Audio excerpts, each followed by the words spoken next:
अस्सलाम वालेकुम व्यूअर्स, मेरा नाम आरिफ है और आप देख रहे हैं नूर ब्राइट चैनल। आज की वीडियो मेरी मेरा एक हॉरिबल एक्सपीरियंस जो मैं और मेरी फैमिली ने फेस किया उसके हवाले से है।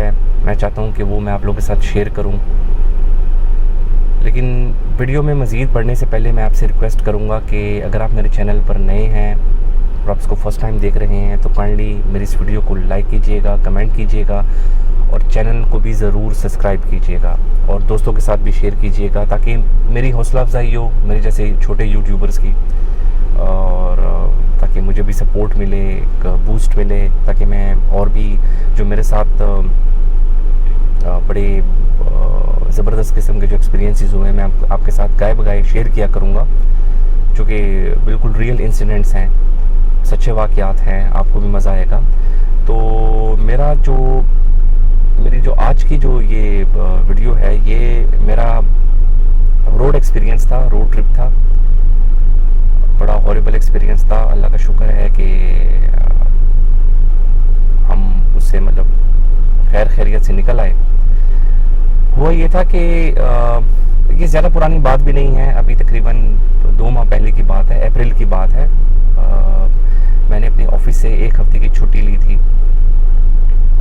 मेरी कज़न की शादी थी, उसमें शिरकत के लिए मैं अपनी फैमिली के साथ डेरा इस्माइल खान KP के वहाँ पर गया। बहुत इन्जॉय किया, बहुत मज़ा आया। अपने फादर की ग्रेव वगैरह पे गया, रिलेटिव्स के पास, बहुत इन्जॉय किया हमने। मैंने 1 हफ्ते की छुट्टी ली थी, तो मेरी वापसी होनी थी संडे तक। मंडे से फिर मैंने ड्यूटी ज्वाइन करनी थी, ऑफिस जाना था। तो हुआ ये कि सैटरडे को मेरा डिसाइड था कि हमने लाहौर के लिए निकल जाना है। ज़ाहिर है कि 8 साढ़े 8 घंटे का सफ़र है, तो जब बंदा पहुंचता है वापस तो उसे आराम भी चाहिए होता है। तो सैटरडे को अचानक ऐलान हुआ कि हुकूमत ने सैटरडे एंड संडे को, आपको याद होगा, during lockdown inter provisional transport पर पाबंदी लग गई थी। तो सैटरडे एंड संडे को किसी किस्म की गाड़ी जो थी ना वो उन्होंने बंद कर दी कि आप नहीं जा सकते। तो जो मेरे टिकट्स थे वो कैंसिल हो गए फैमिली के मेरे। तो फिर ये था कि मंडे को हम लोगों ने लाहौर के लिए निकलना था। मंडे को भी ये था कि सिर्फ एक बस जो कि ग़ालिबन 12:30-1 बजे DA खान से निकलनी थी लाहौर के लिए। तो हम लोग 12:30 तकरीबन हम निकले लाहौर के लिए और सफ़र बड़ा अच्छा था। मैं आपको रूट बता देता हूँ। DA खान से जब आप निकलते हैं तो पहले आप भक्कर पहुँचते हैं, भक्कर से फिर आप झंग पहुँचते हैं, झंग से फैसलाबाद से वाया मोटरवे आप लाहौर के लिए पहुँचते हैं। तकरीबन 2-2 घंटे का सफ़र है एक जगह से दूसरी जगह। सिर्फ भक्कर का सफ़र 1 घंटे का है DA खान से। हम लोग भक्कर पहुँचे 12:30-1 बजे हम निकले थे दोपहर के टाइम पे। भक्कर पहुँचे, सफ़र बड़ा अच्छा गुज़रा। भक्कर से फिर हम लोग झंग पहुँचे, तब भी सफ़र बड़ा अच्छा गुज़रा। तो जब झंग से हम लोग फैसलाबाद के लिए निकले हैं तो 4 बजे के करीब हमारे जो ड्राइवर साहब थे, उनको पता चला कि लाहौर में कुछ गड़बड़ हुई है। हुआ ये था कि तहरीक-ए-लब्बैक पाकिस्तान के जो अमीर थे हाफिज़ साद साहब को, उनको गिरफ़्तार किया गया। ग़ालिबन शाहदरा से किया या ठोकर न्याज़ बेग से किया, तो पूरे मुल्क में हंगामे फूट पड़े थे। आपको ये याद होगा, बहुत बुरे हालात, तोड़ फोड़ हुई, जंग हुई। लोगों ने, तो TLP के कारकुनों ने, ज़ाहिर है कि उनके अमीर को गिरफ़्तार किया गया था, पुलिस ने, हुकूमत ने उठवाया था। तो उन्होंने हर तरह की सड़कें बंद कर दी, खारजी और दाखिली रास्ते जो लाहौर के थे वो बंद कर दिए थे। अब ये इत्तला हमारे कैप्टन जो बस ड्राइवर था उसको मिली और उन्होंने शेयर की। उन्होंने कहा तो हम सब परेशान हो गए। हमने कहा ये तो काम ख़राब हो गया। तो इतना अंदाज़ा नहीं था कि हमारे जहन में यही था कि बस 1-1.5 घंटे में या 2 घंटे हम लेट हो जाएंगे, चलिए ये मामला ख़त्म हो जाएगा, रफ़ा दफ़ा हो जाएगा। लेकिन ऐसा नहीं था। बस ड्राइवर मुसलसल वो इन टच था, जो पहले बसें गई थी। ज़ाहिर है कि उनकी जो आपस में, ड्राइवरों के आपस में वो लिंक्स होते हैं, तो उनको पता चला कि रोड्स ब्लॉक हैं और ट्रैफिक जैम है, काफ़ी बुरे हालात हैं। तो लाहौर से तकरीबन जब 1.5 घंटे का सफ़र रह गया था तो हम लोग मोटरवे पर थे, फैसलाबाद हम क्रॉस कर चुके थे। तो ड्राइवर ने एक जो रेस्ट एरिया होता है, आपने देखे होंगे मोटरवे पर, ये क़यामत वाम वाली जो जगह होती हैं, होटल्स होते हैं स्पेशली वहाँ पे, तो वहाँ पे जाके बस रोकती। वहाँ पे जाके मैंने क्या देखा कि वहाँ पे तो कई 100 बसें खड़ी हुई थी, कराची की, फैसलाबाद की, मुल्तान की, KPK में स्वात की, पेशावर की, कहाँ की बसें, कोयटा की बसें खड़ी हुई थी, और भी ट्रॉलर्स खड़े हुए थे बड़े बड़े जो लगेज लेके जाते हैं कार्गो की, और कहीं 100 गाड़ियाँ खड़ी हुई थी, पराडोज, दूसरी अच्छी जो है ना बड़ी फैमिलीज वहाँ पे खड़ी हुई थी, तो सब परेशान। तो ये देख के हम लोग परेशान हो गए कि ये तो वाकई तो बड़ा काम खराब है।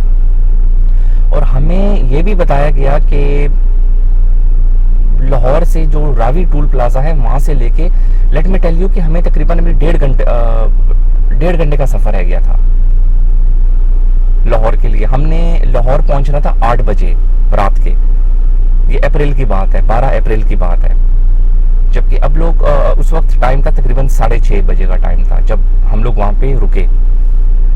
तो वहाँ पे लोग जो थे ना परेशान बैठे हुए थे, लेटे हुए थे ग्रीन बेल्ट्स पे, इधर उधर, शदीद गर्मी थी, बुरा हाल था। हम लोग भी परेशान हो गए। मेरे साथ मेरी 2 बच्चे भी थे छोटे, मिसेज भी थी। मेरी एक जो छोटी जो बच्ची है वो तकरीबन 4 माह की, वो सोई भी थी अभी। तो हम लोग वहाँ पे रुके, तकरीबन आधा घंटा बस में बैठे रहे। हमें पता चला कि हालात ख़राब हैं, और यहाँ तक भी बताया गया कि ये हो सकता है कि हमें रात यहीं भी गुजारनी पड़े। ये सुन के तो हमारे रोंगटे खड़े हो गए, ये तो काम ख़राब हो गया। बंदा अकेला हो तो कोई मसला नहीं होता, फैमिली साथ हो तो फिर बहुत प्रॉब्लम होती है, ये आप सब जानते हैं। तो मुझे बच्चों की फ़िक्र हो रही थी कि बच्चों का क्या करेंगे, हम लोग तो रात गुजार लेंगे, काट लेंगे। तो इसी दौरान तकरीबन 8 बज गए, अंधेरा हो गया। मेरी छोटी बच्ची जाग चुकी थी और वो उसने रोना शुरू कर दिया। उसको फिर बड़ी मुश्किलों से चुप कराया, लेकिन वो रोए जा रही थी क्योंकि AC बंद हो गया गाड़ी का। हम लोग नीचे उतरे, होटल में गए, होटल वालों ने उनकी फुल चांदी हुई थी, शिनवारी होटल था आई थिंक। वहाँ पे हर तरह का खाना ख़त्म हो चुका था। कढ़ाई उनकी थी तकरीबन, छोटा सा प्लेट 800 रुपये का वो दे रहे थे, और हर चीज़ डबल ट्रिपल कीमत पे जा चुकी थी। अब ये ज़रा देख लें मजबूरी का फ़ायदा। तो हज़ारों लोग वहाँ पे जमा हो चुके थे, गाड़ी पे गाड़ी आ रही थी, तो बहुत परेशानी थी। मैंने वो क्लिपिंग्स बनाई हुई हैं, आप देख लीजिएगा, क्योंकि मैं खुद परेशान था, ज़्यादा मैं इंटरव्यूज़ नहीं ले सका लोगों के। छोटी मेरी बच्ची, उसने रोना शुरू कर दिया क्योंकि उसको गर्मी लग रही थी। मैंने उसको फिर बाहर घुमाया फिराया, लेकिन वो रोए जाए। मैं भी शदीद परेशान, उसकी हालत ख़राब होती जा रही थी। फिर बस वालों से रिक्वेस्ट की कि आप जो है ना AC चलाएं, कुछ मेहरबानी करें। तो बड़ी मुश्किलों से हमने AC चलवाया, उसको पूरे अकोमोडेट किया। वो रोए जाए, बहुत बुरे हालात। खाने पीने की चीज़ें भी ख़त्म हो चुकी थी तकरीबन, जो थी भी वो उन्होंने रेट उनके 6 गुना ज़्यादा बढ़ा दिए थे। लोगों के साथ हम लोग टच रहे, बात करते रहे। हमें ये इतला आई कि अभी तक कोई उनके साथ मुज़ाकरात नहीं हुए जिन्होंने जो रोड्स वगैरह ब्लॉक किए थे TLP वालों के साथ। और रात यहीं तो इसी तरह जो है ना कश्मकश में रहे हम। सारी रात हमने काटी। हम तकरीबन वहाँ पे 6:30 बजे पहुँचे थे और सारी रात तकरीबन गुजर चुकी थी, 3 बज गए थे। बच्चियों का बुरा हाल, मिसेस का बुरा हाल, मेरा बुरा हाल, बहुत बुरे हालात, लोग बेचारे परेशान। और यहाँ तक हमें कहा गया कि हो सकता है कि ये 2 दिन तक बंद रहे। उस वक्त मेरी हालत ऐसी हो गई थी कि अगर मुझे कोई 20,000 रुपये भी मांगता कि हम आपको लाहौर पहुँचा देंगे, तो मैंने चले जाना था, मैं तैयार था देने के लिए। तो कई हमने ये भी सोचा कि हम वापस हो जाते हैं, वापस DI खान की तरफ चलते हैं, लेकिन ऐसा मुमकिन नहीं था क्योंकि कोई ऐसा कट नहीं था वहाँ पे कि हम लोग वहाँ से बस को मोड़ सके। ड्राइवर भी नहीं मान रहा था, खुद मेरी मिसेस भी नहीं चाह रही थी कि हम तकरीबन 7 घंटे का सफ़र तय करके आए हैं, तो पॉसिबल नहीं है।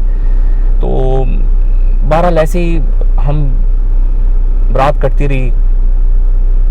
तो सुबह फजर के टाइम पे आखिरकार लोगों ने फैसला किया कि हम चल पड़ते हैं, देखी जाएगी जो होगा। हमें पता था कि 32 किलोमीटर तक की लाइन लग चुकी है आगे। तो ड्राइवरों ने फिर बिस्मिल्लाह की, तमाम बसों ने चलना शुरू किया लाहौर की तरफ। हम भी चल पड़े। तो जब वहाँ पे पहुँचे तो वाकई लाइन लगी हुई थी वहाँ पर। चलो जी, हम खड़े हो गए।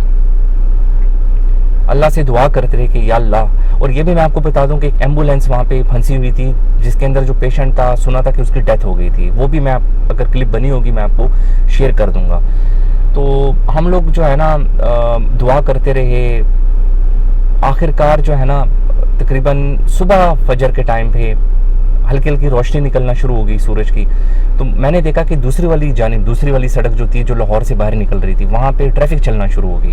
हमारी जान में जान आ गई। हम समझ गए कि ट्रैफिक खुल गई है, कोई उनके मुज़ाकरात कामयाब हुए हैं। तो वो ट्रैफिक चलती रही, उसकी भी मैं आपके साथ क्लिप शेयर करता हूँ, वो आप देखेंगे आगे। तो आपके साथ शेयर कर ही देता हूँ, आप वो क्लिप देख लीजिएगा।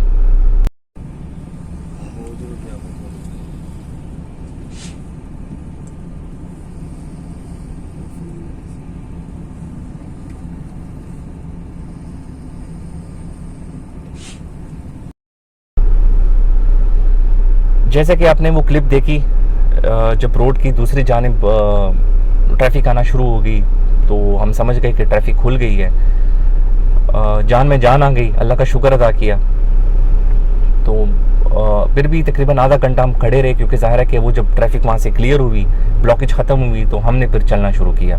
और जब बाबू साहब के करीब पहुँचे तो हमने देखा कि हज़ारों पुलिस वाले खड़े हुए थे वहाँ पे। शेलिंग हुई थी, ऐसा लग रहा था जैसे यहाँ पे कोई जंग हुई हो। तो हम लोग अल्लाह करके तकरीबन 8 बजे, आप खुद इमेजिन करें कहाँ हमने 8 बजे पहुँचना था। 12 अप्रैल को, 13 अप्रैल के सुबह के 8 बजे हम लोग आखिरकार डाइवोट टर्मिनल पहुँचे। पहुँचते ही हम वहाँ से हम उतरे। मैंने फ़ौरन जो है ना गाड़ी मंगवाई। हमें ये कहा गया था कि अभी जो है ना हो सकता है थोड़ी देर के बाद दोबारा यहाँ पे प्रोटेस्टर आ जाएं। तो ऐसा ही हुआ, हम लोग तकरीबन 9 बजे पहुँचे। तो मेरे 2 दिन ज़ाया हो गए दफ्तर के। तो ये बड़ा हॉरिबल एक्सपीरियंस था मेरा। बंदा अकेला हो तो बंदा फेस कर लेता है, लेकिन जब साथ फैमिली हो तो इंसान बेबस हो जाता है। तो ये बड़ा हॉरिबल एक्सपीरियंस था। मेरा ये वीडियो बनाने का मकसद, मैं ये वीडियो पहले भी बना सकता था, लेकिन उस वक्त चूँकि हालात ऐसे थे, सेंसिटिव थे, मैं ये वीडियो बनाना नहीं चाह रहा था। तो अब मैं बना रहा हूँ। मेरा ये बनाने का मकसद, आपको ये एक्सपीरियंस बताने का मकसद ये है कि देखें, अगर आपको कोई प्रोटेस्ट करना है, आपको पूरा हक है, प्रोटेस्ट करें हुकूमत से। अगर आपको कोई गिला है, कोई मुतालबा है, प्रोटेस्ट करें, हुकूमत तक अपनी बात पहुंचाएं, लेकिन अपने लोगों को, अपनी सरकारी अमला को नुकसान ना पहुंचाएं। इस्लामिकली भी जो है ना ये चीज़ें हमें सूट नहीं करती कि हम अपने लोगों को परेशान करें। देखिए हमें कितनी परेशानी हुई, हज़ारों लोग थे, बीमार थे, कई लोगों की डेथ्स हुई जो ट्रैफिक में फंसे हुए थे। तो ऐसा नहीं होना चाहिए, खुदारा ऐसा ना करें। प्रोटेस्ट करें, आपका हक है, आप अपनी बात पहुंचाएं, हुकूमत तक पहुंचाएं, इससे आपको कोई नहीं रोकता। लेकिन कम से कम आम जो अवाम है ना, उसको तो परेशान ना करें, उसको परेशान ना करें। ये मेरी रिक्वेस्ट है। अगर आपको मेरी ये स्टोरी पसंद आई हो, मेरा एक्सपीरियंस, तो इसको लाइक कीजिएगा, वीडियो को शेयर कीजिएगा और कमेंट कीजिएगा। और मैंने जो क्लिपिंग्स बनाई हुई हैं आप लोग इसमें देख लें, और आप समझ सकते हैं कि कितनी परेशानी से हम गुज़रे। तो ये मेरा एक लाइफ टाइम एक्सपीरियंस था। ऐसे बड़े वाक़यात हैं जो मैं इंशाल्लाह आपके साथ गाहे बगाहे शेयर किया करूँगा। टिल देन, अल्लाह हाफ़िज़।